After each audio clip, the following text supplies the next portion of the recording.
3 moves that helped me get good at golf.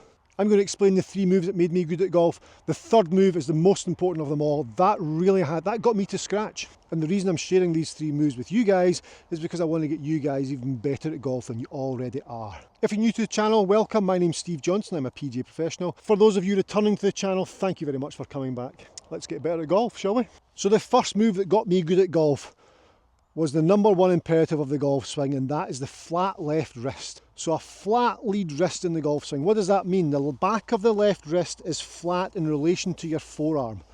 So through impact, you want that lead wrist to be flat in relation to the forearm. Now, if you start off with your grip slightly strong there, and your left wrist is flat, then your club face is going to be closed. Now that closed club face is okay, because if your path is in to out and the face is closing to the path, perfect. So I understood that from a young age, that my path being in to out, so swinging from in to out with the face closing to that, is more like a forehand in tennis as opposed to a drop shot. So I thought, okay, in to out with the face closing flattens the left wrist. Hogan talked about supination, the palm pointing to the sky, which is not that, but he felt that, and that is impact. That is number 1 imperative of the golf swing. Think about what happens to the club face. The back of the left hand pointing towards target, that impact controls that club face. If my left hand, if I start to swing from in here, face closed, face open, so I really need to hold the back of that club face to target for longer. It feels to me as though I hold the club face to target up until here, which would be absolutely ridiculous, and I do not do that. You know I do not do that. I do not do that. But that is how it feels. And it's just for a fraction through impact. So when I was younger and I was training myself to do this, I would hit soft shots to here, feeling that position through impact, feeling the back of the left hand controlling the club face.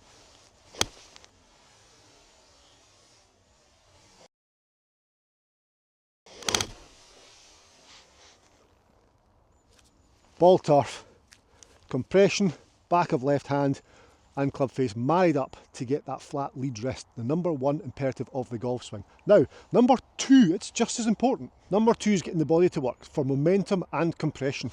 So you'll have seen this drill before, I'm sure, stepping through, taking the club back and stepping through. Now, I did that from a young age. I really did that from a young age, and I used to tee balls up because initially it was hard for me to, or for anyone, to feel that movement. So the club's going backwards and the body goes forwards, incorporating my flat left wrist. So my number 2 move would be, I would take the club just halfway back, but as the club's going halfway back, I'm moving towards target. So it's moving backwards, I move towards target. This club's going in that direction as my foot's going in that direction. There. And that for me, it completely sequenced my body, ensured my body was going in the right direction at the right time. You can see from here, the last thing I want is the upper body leading. So I understood that pretty quickly, that if I get the bottom half of the body moving towards target, not immediately, but sooner rather than later, sooner than the upper half of the body. So if I had a little narrower, I take my normal stance, move my lead foot in a little bit, start going backwards and then step into it. And that was it. I hit loads of balls doing that. I was there and in there. You can hear and feel how that worked.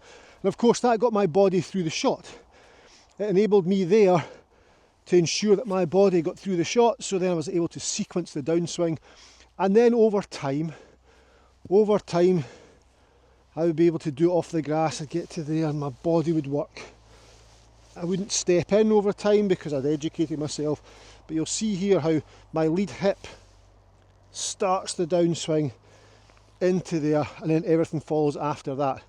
And that's where I get momentum. So my momentum is going towards target, but I also got the compression, so the ball turf strike, because I was able to get the lower half of the body to lead the top half of the body into impact.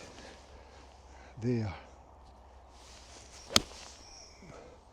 You can hear, I can feel, I'm fully on this side now. There's nowhere else for me to go. I got a ball turf strike, and if you were to slow that down, you would see how the lower half of the body The left knee, the left hip moves to target, moves behind me before everything else follows that. So the sequence of the golf swing came from there. The control of the club face came from number 1 with the flat left wrist. Now number 3. Number 3 is the most important of every part of the golf game. Number 3, you may be glad to know, is a short game tip. This changed the game for me, this changed golf for me. I don't say that lightly. All my game has revolved around short game. I've always struggled from the tee. That new driver shaft really helps me. But around the green is where I was able to make up points. I don't hit the ball that far either, so I'm able to make up points there. This will change your game.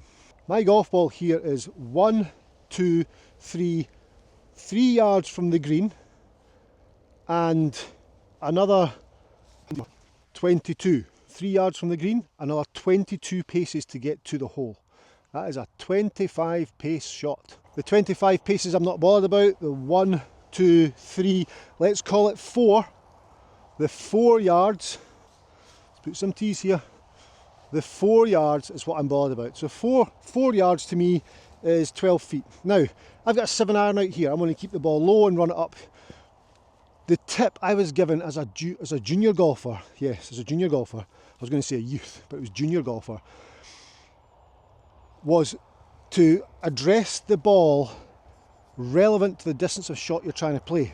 So I see so many people when I'm coaching take their 7-iron out, so I say, come on, 7-iron, let's just get it on the front of the green. They put the club behind, really good, and they set themselves up for a 7-iron, and they're actually, my 7-iron goes 170 yards. I'm set now to hit this 170 yards, but I only need to hit it 4 yards. So I was taught to zone everything in. Everything gets zoned in. I have to make everything smaller. I have to magnify everything. So now instead of setting up for 170 yards, I'm setting up for 4 yards. Club behind the ball. Let's make the club shorter. Let's make the stance narrower. Let's move closer to the golf ball. Let's take a shorter swing. Let's grip the club lighter. Everything's reduced, relevant to the distance I'm trying to hit it. And that's me set there for a 4 yard carry. I'm just trying to carry the ball 4 yards. There we go. Carried it 3.5. Let's get myself 4 yards up there. There it is. So it landed right there. It's running up. It's going to go in the hole. Touch the edge. Touch the edge of the hole. But that was so important. And then when it comes to putting, same thing. So I have 3 putts. This putt here is going to go 40 feet. So I set myself up.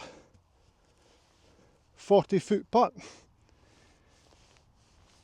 Note the stance width. 40-foot putt. 20-foot putt. Narrower. A little bit further down, making everything smaller, zoning myself in a little bit more. 20-foot putt. 5-foot putt. Got a little 5-footer, a little bit closer in, a little bit further down, nice and soft. Only 5 feet, there we go. Boom.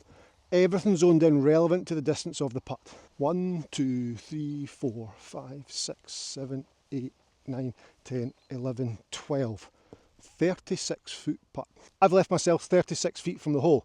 However, it's rapidly downhill. I only want to hit this about 4 feet. So I really just want to get the ball going to about here. So that is basically a gain roughly 5 feet, I would say. So I'm not going to set myself up as if I've got 40-foot putt, 33-foot putt. I'm going to set myself up for a 5-foot putt. Just there, much more delicate, zoned everything in. Look at a 5-foot putt here. Pick my little start line, set myself up to just hit the ball 5 feet. I know the flag's away down there. Just a little 5-foot putt just to there. It's plenty. And then let the ball go, let it go in. Just missed on the right edge. But I zoned myself down to play that delicate shot. If I've got a little chip down the side of the green here, a little fast chip, again, I'm going to do the same thing. I'm going to be in here. That number 3 is the most important of them all. I can't explain that enough. So that there is 3 moves that got me good at golf. Move number 1 was the flat lead wrist, and we know what it's in relation to, the back of the lead forearm. If you're passed into out with a closing face, boom, well done. Number 2, what was number 2? Body.